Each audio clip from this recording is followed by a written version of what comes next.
Welcome. I'm Luminessa Enjara, and I'm so happy that you decided to join us on the New Feminine Rising. Our wonderful topic discussion is, what is the new feminine rising? I mean, we talk about the feminine all the time, and you may have listened to me in the past talk a little bit about what I offer and what I do, but the new feminine rising is really a new paradigm, a new vibration of the divine feminine that has been coming onto this planet for a couple of years.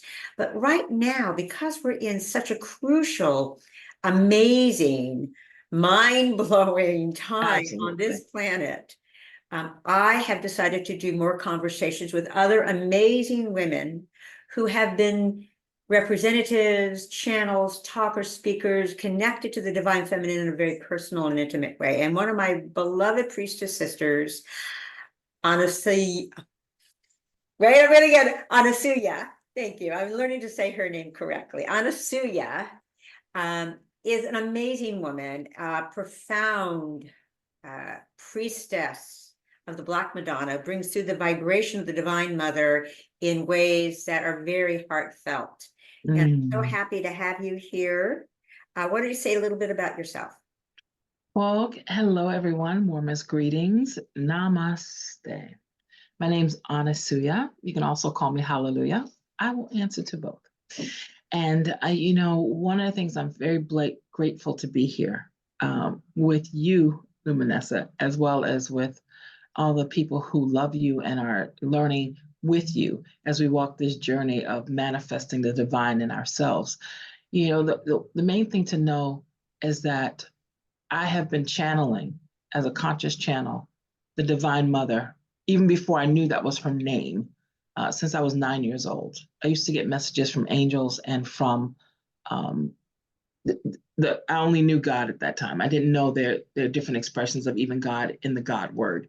And so, but I knew it was feminine, but it didn't make sense because I never learned about the divine feminine, but I just knew somehow it was feminine, that energy that was coming to me and coming through me to give messages mainly to my family from ancestors. And then as I walked with it more and trusted it more, it expanded who I could hear and what I could hear. And so, one of the things that I've committed to after, I had a near-death experience almost 3 years ago, end of January, 3 years.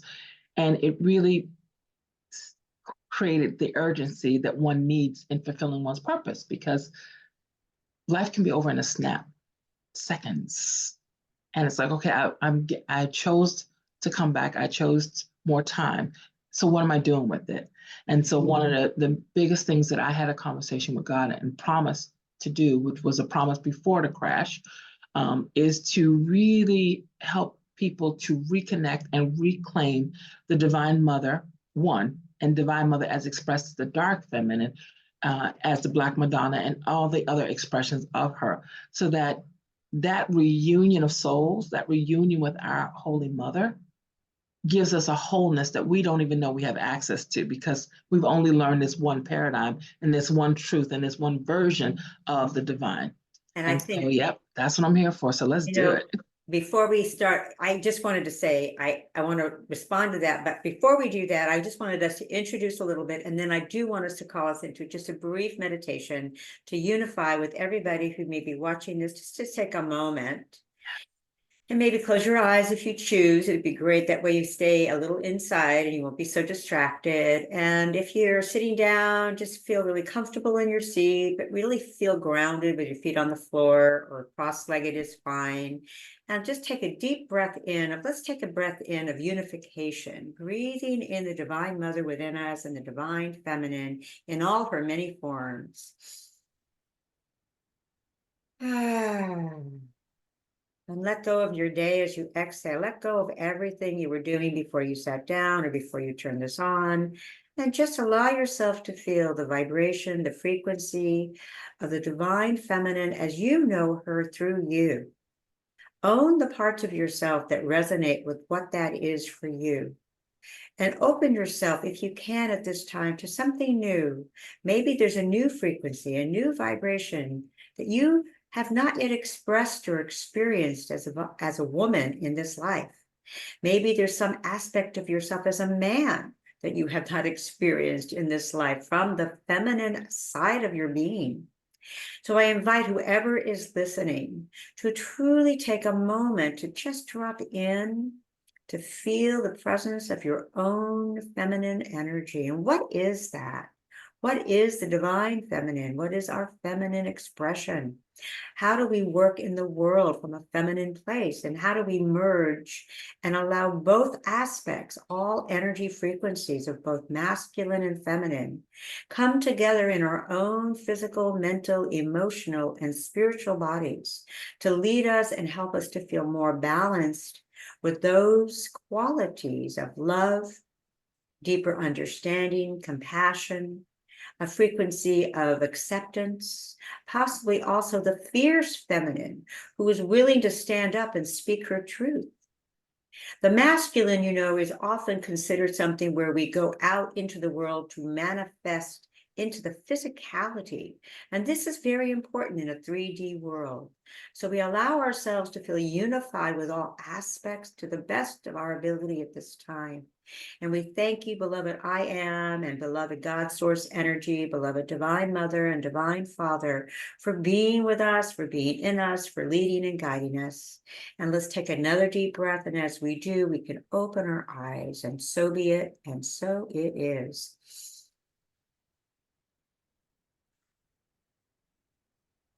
Thank you so much.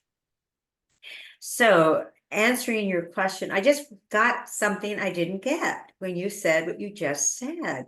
You and I are similar in bringing in the dark feminine in a different way. Because one of the things I want to bring up around the divine feminine right now is the aspect of Lilith. Because you see, Lilith has been misunderstood.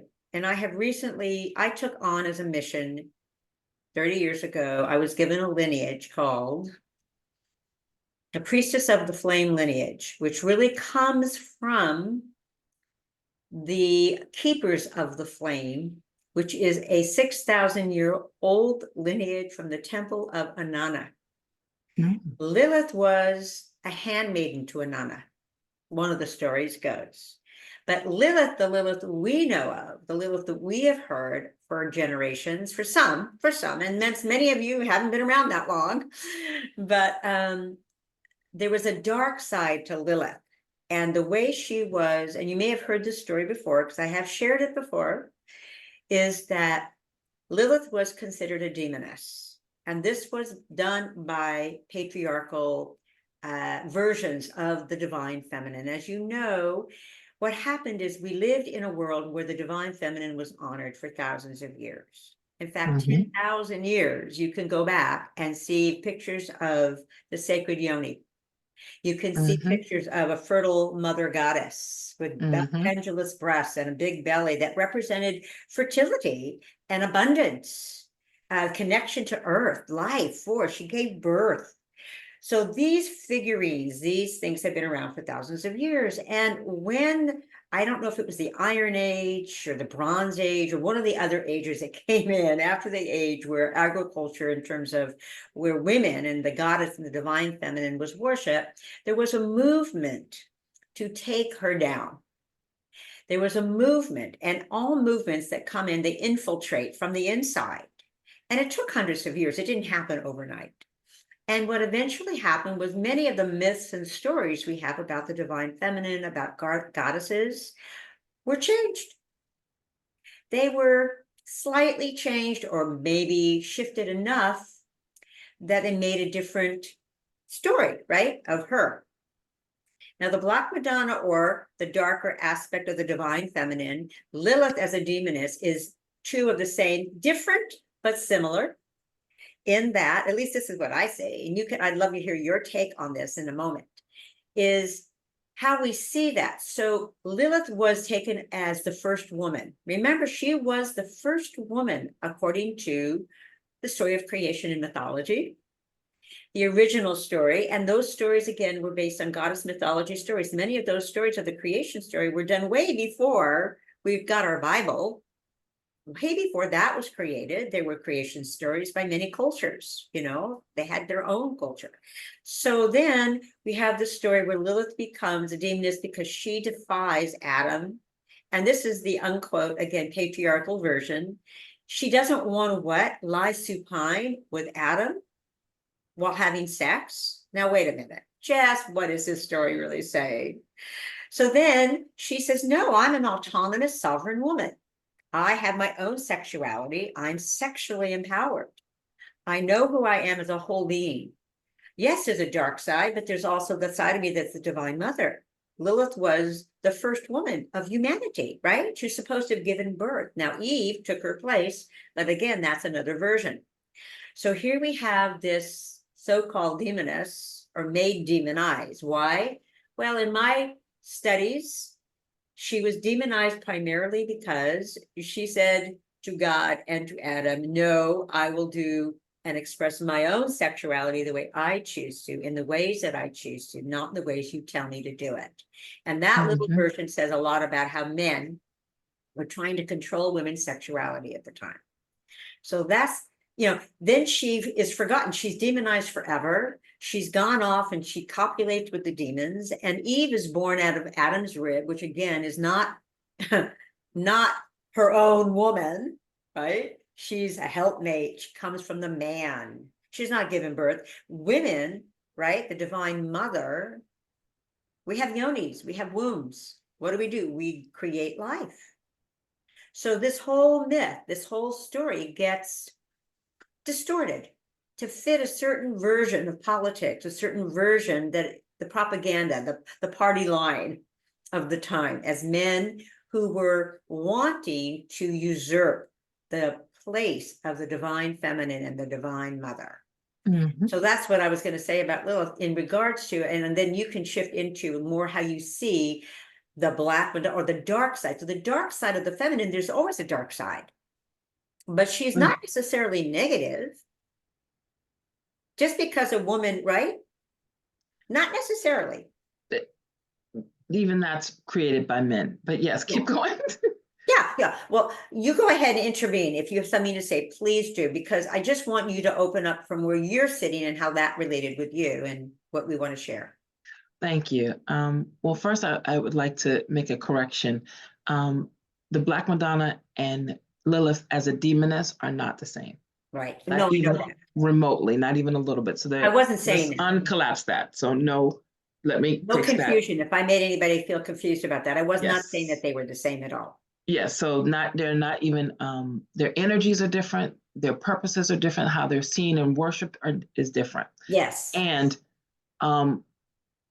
what is similar between them is that Lilith, as the first woman, was sovereign. She was not made from anything. She was made from the clay, just as Adam was made from the clay. And so she was an independent and sovereign mind and saw herself as made in God's image, like Adam did. And she understood that if I'm made in God's image, then I am God-like. A truth that we are struggling millions of years to get back to.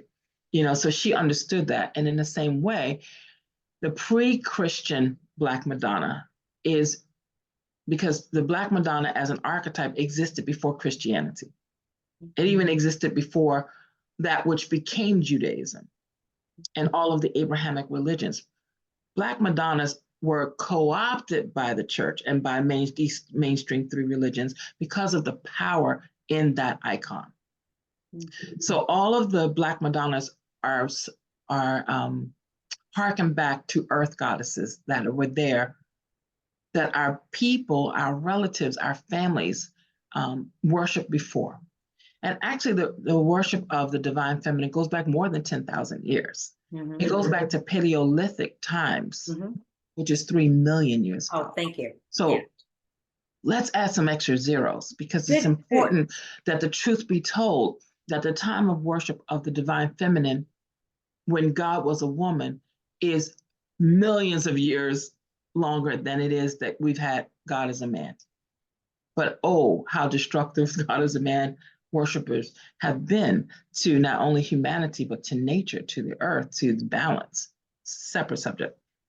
So Black Madonnas were the were the forces of nature that people had worshipped and had made homage to and made offerings to, who had kept them alive through every era. I mean, the Paleolithic time, the Neolithic time, all the stages of humanity evolving. There was a mother there to keep them alive, to keep them safe, to protect them, to feed them, to keep water there, to keep them evolving and existing.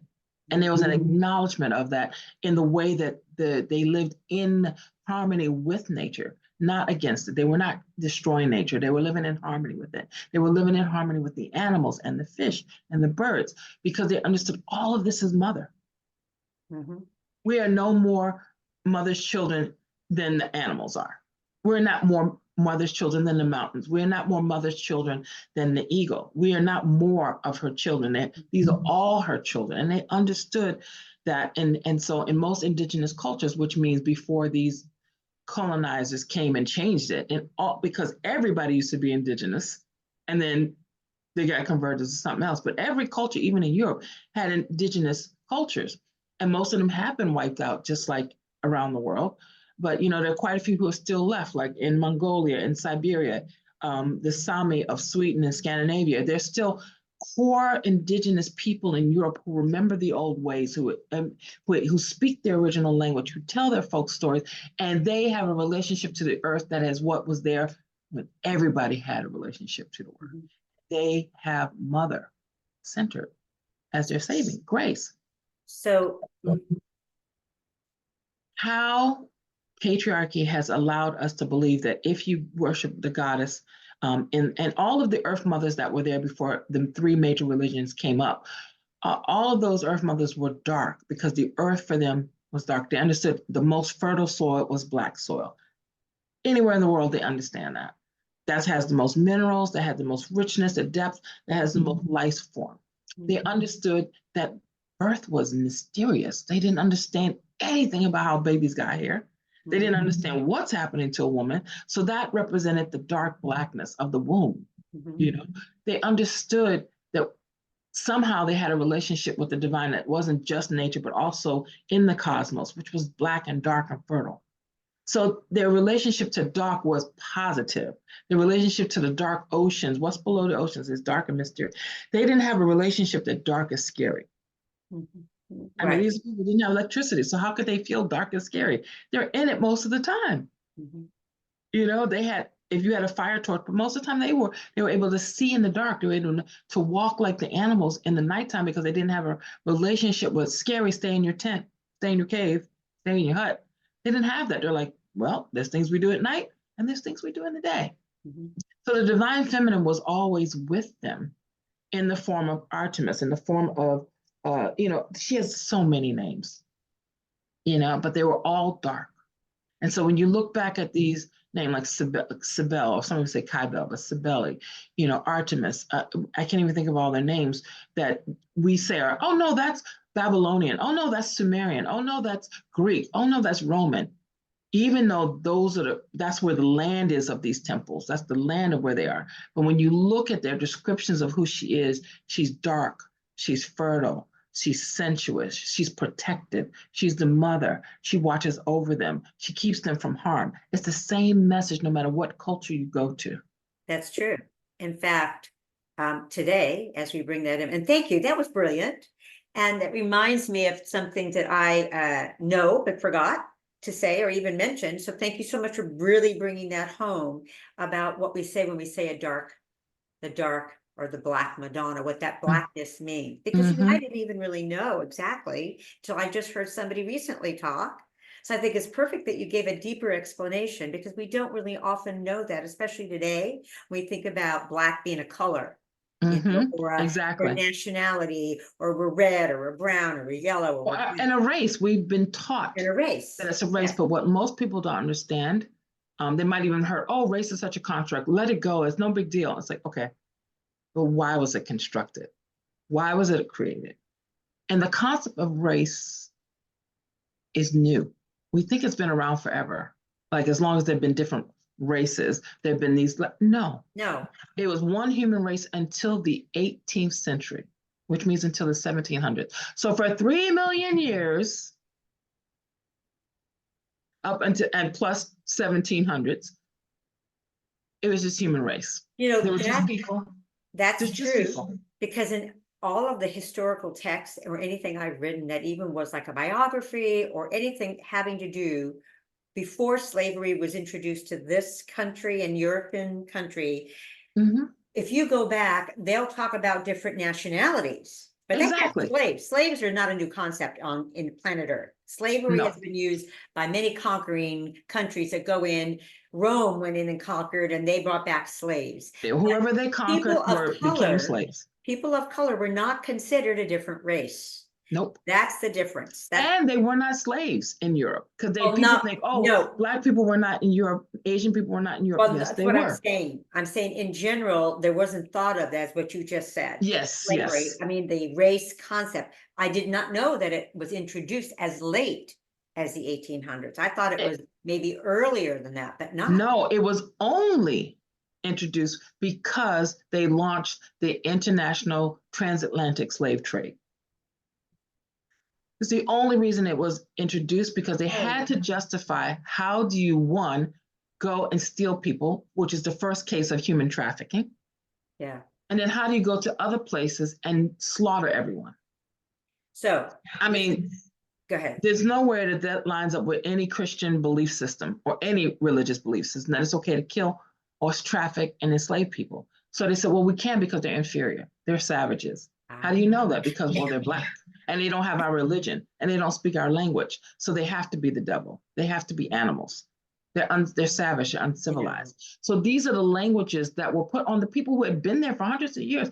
You can go back all through medieval times and find the presence of both Black people and Asian people in Europe, and they were mayors. You'll see them as knights. You'll see them as courtesans. You'll see them as there was even Black popes. The early popes, 2 of them were Black.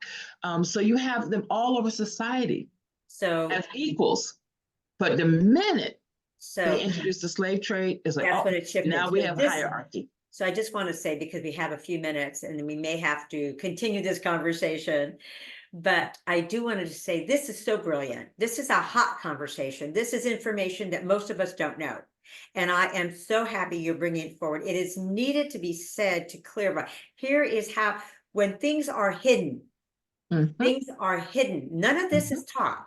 So we know that it was originally the truth that was then taken out of the books or not written into them at all, that all of these things were hidden away so that we would only have one idea, one belief, and accept that as the way it was. And that's how it's been done for literally thousands and thousands and thousands and thousands and thousands and so on of years. And we're here as a divine feminine.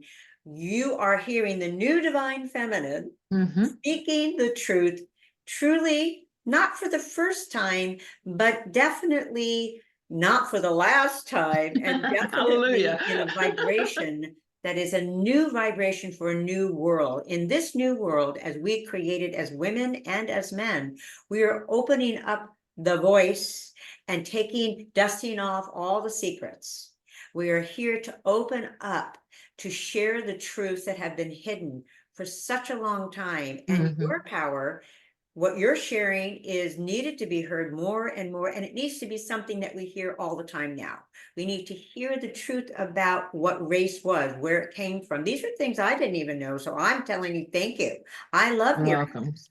Totally. Brilliant. Yeah, and just one point I want to make before we close is that the reason why it's important to say what is historically accurate about what Europe looked like before they went out and conquered other countries, before they went out and took lands and people. Before they did that, the Black Madonna was the reign.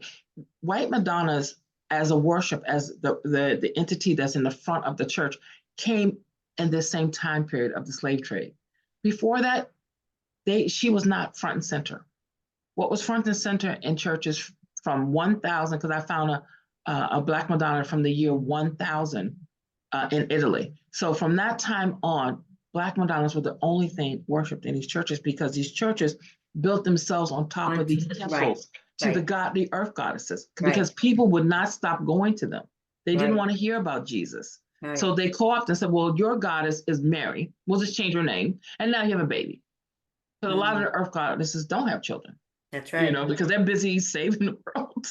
Well, they're So, different, as you were saying, the Divine Mother is all women, every woman, everywhere. She lives in us, she lives as us. It's learning how to identify and how to connect with her in new ways absolutely. towards her. She has, as a whole being of the divine feminine, she represents all aspects of humanity, all aspects of us as women. It's not just that there are different archetypes that represent sexuality or love, beauty, or the warrioress or the huntress or whatever aspect you want to say. But what does that say? That says that women were everything too. We had all aspects. We were whole, we were sovereign, we were human beings that walked the earth just like men did. We were people, we were all children. The divine energy of the infinite intelligence of both the mother and the father. Both Yes. aspects. We might give them names of mother and father, regardless of whether they are. So I know we have 10 minutes, it seems. So we're going to take this to do. That's our little notice I just got. So that's good. I thought I had to go sooner than that. So I just wanted to say, so anyways, having said that, what you're saying and what we are trying to bring forward today, just this little short video about the Divine Mother, but also more about new feminine energy that's right, the new voice. Women have an opportunity to speak up. Yes. Stand up in a way that they've never been able to do before, and not just be a movement.